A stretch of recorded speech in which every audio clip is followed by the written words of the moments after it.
Ratcheting is the name given to a sequencer technique made famous by Tangerine Dream in the 1970s, in which a VCA is opened multiple times per sequencer step and with a different number of times per step. It's best explained by demonstrating. There are many ways to achieve ratcheting, but we'll use state selection on TEMPI for precise control and keeping the so-called ratchets in time with the main sequence. In our typical basic sequence, we would have maybe one gate per sequence step. For example, I'm clocking René with TEMPI and striking the Optimix with the same clock.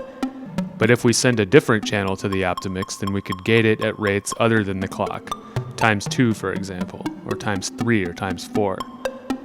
Okay, so let's create several states with different multiples on this channel.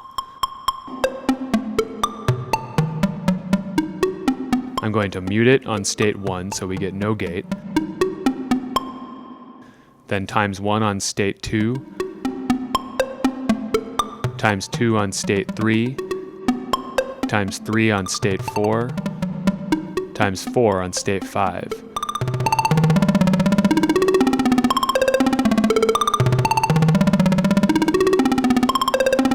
Now let's patch René's unquantized CV output to the state CV input. And now we have ratcheting.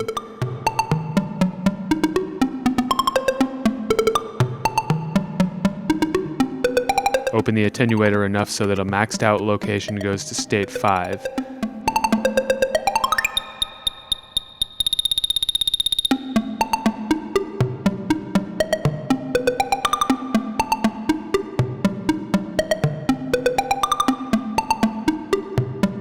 In this case, higher notes play faster multiples, but if we use saved scales on the cue page, we can make the CV output independent.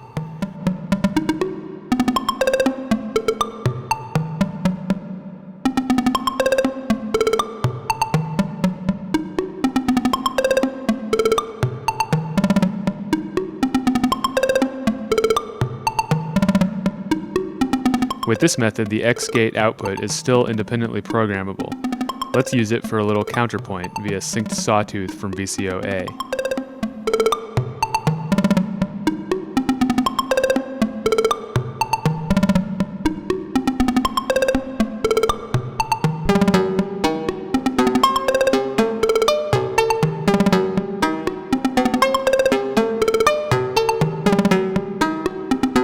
Another option here would be to use a TEMPI channel to clock the Wogglebug to select ratchets randomly.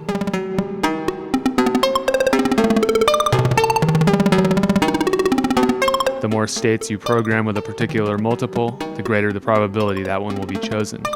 Similarly, the more states are programmed with mutes, the more likely there will be no gates. Let's remember that we can use multiple saved scales on the cue page.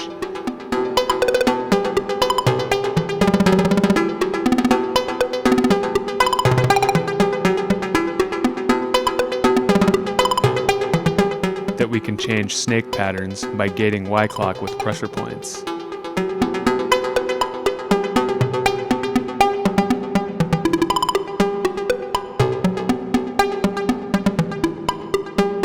That we can latch play the program grid.